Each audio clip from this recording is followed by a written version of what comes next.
बिस्मिल्लाहिर्रहमानिर्रहीम। अस्सलाम वालेकुम। मैं हूं आपका मेज़बान एडवोकेट उमर। मैं उम्मीद करता हूं आप सब खैरियत से होंगे और मेरी दुआ है कि अल्लाह ताला आपको और आपके अहल खाना को अपने हिफ्ज़ अमान में रखे। आज मैं अपने नाज़रीन के सामने डिस्कस करूंगा कि शहबाज शरीफ जो मनी लॉन्ड्रिंग केस है उसके असल फैक्ट्स क्या हैं और उस केस में अब तक क्या जो कार्रवाई अदालत की जानिब से की जा चुकी है और जो उन पर एलिगेशन लगाया जा रहा है कि 24 अरब का वो मनी लॉन्ड्रिंग का केस है, उसमें क्या वो मुलज़िम हैं या फिर वो बरी होंगे। जो भी इसमें डेवलपमेंट होगी मैं आपके साथ डिस्कस करूंगा और ये भी हम देखेंगे कि अगर उन्होंने ये ऑन द रिकॉर्ड मौजूद है कि अगर उन्होंने वो पैसे मुल्क से बाहर भेजे हैं तो उसका रिकॉर्ड हमारे बैंकों में ऑब्वियसली मौजूद होगा और उस पर जो अभी तक फिर अदालती फ़ैसला क्यों नहीं आ सका, ये भी एक सवालिया निशान है। और आज भी उनकी अदालत में समाअत हुई और अदालत ने गवाहान जो हैं उस केस के वो हाजिर ना हुए और उनकी जो एविडेंस वो ना हो सकी और फिर केस मुलतवी हो गया। और अगर कोई छोटा केस होता, कोई छोटे चोर हैं मुल्क में तो वो उनको तो सज़ा हो जाती है, लेकिन अगर ये अदालत ये समझती है और वो इस बात को प्रूव करने से कासिर हैं तो उनको अदालत को ये चाहिए कि इस मामले में रैपिडली फ़ैसला सुनाए। अगर शहबाज शरीफ साहब इस केस में या मनी लॉन्ड्रिंग उन्होंने की है तो उनको अकॉर्डिंग टू लॉ डील किया जाए और जो पैसे हैं, रियासत के पैसे हैं, लोगों के पैसे हैं, वो वापस लाए जाएं। और अगर उन्होंने करप्शन नहीं की या उन्होंने पैसे नहीं बाहर भेजे तो फिर उनको प्रॉपर तरीके से उनको बरी किया जाए। जो इस तरह के केस जो सालों साल से पेंडिंग रहते हैं, इसमें फिर जो हमारे जस्टिस सिस्टम है उस पर सवालिया निशान उठ जाता है कि लोग ये समझते हैं कि हमारी जो अदलिया है और हमारे जजेस साहिबान हैं वो इस मामले को जानबूझकर लिंगर ऑन कर रहे हैं। और मैं ये समझता हूँ और चूँकि हम अदालतों में पेश होते हैं और जो अदालती तरीक़ाकार है और अदालती जो प्रोसीजर है वो आम लोगों के चूँकि वो उनसे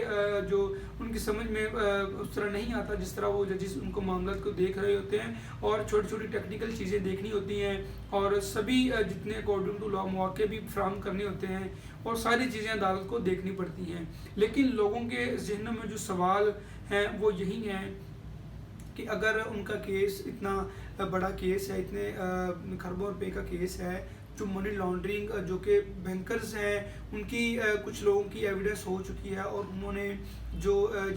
केस किया गया है एफआईए की जानिब से, इसमें एफआईए के हुकाम ने उनको रिटर्न प्रूवमेंट भी दे दिए हैं और रिटर्न डॉक्यूमेंट्स भी दे दिए कि ये फ़लाँ 28 अकाउंट से उनकी ट्रांजैक्शन हुई है और जो बाद में फिर अकाउंट ब्लॉक हो गए और जिन लोगों के नाम से ये ट्रांजैक्शन हुई उनको अदालत ने बाद में से वो लोग तलब हो गए हैं, उनकी एविडेंस भी हो चुकी है और कुछ लोगों को तलब नहीं किया जा रहा। तो ये फिर पुलिस की भी जिम्मेदारी बनती है और अदालत उनको जो सख्ती से उनको तलब करने के अहकाम जारी करेगी तो यही मामला सुलझ सकते हैं। और वरना फिर जो कौम का पैसा खाया गया वो फिर वापस किस तरह आएगा। अगर अदालतों का यही निज़ाम रहा तो फिर हमारे जो बड़े बड़े लोग हैं, क्योंकि करप्शन जो है वो पाकिस्तान की जड़ों को जो ख़राब कर चुकी है और इस हद तक पहुंच चुकी है कि इसको अब पकड़ना और इससे छुटकारा पाना पाकिस्तानी अदारों के लिए मुश्किल हो गया है और समझ नहीं आ रही कि क्या करें। लेकिन इसमें ज़रूरत सिर्फ इस अमर की है कि हम सख्त फ़ैसले करें, उसमें चाहे कोई भी हो। सख्त फ़ैसलों से अगर हम ये काम लेंगे तो हम ये समझते हैं कि हम अपने अचीवमेंट्स और लोगों को रिलीफ फराहम करने तक पहुंच जाएंगे। अगर कोई बड़ा लोग है, कोई सियासतदान है, कोई ब्यूरोक्रेट है या कोई भी है, अगर वो करप्शन करता है और बाद में वो फिर टैक्स यूज़ करके अपने आप को सेव कर लेता है तो फिर इसमें रियासत का कोई रोल ना हुआ, रियासत का कंसेप्ट ही ख़त्म हो गया। अगर हमारी रियासत इस्लामिक स्टेट है, अगर हम अपने जो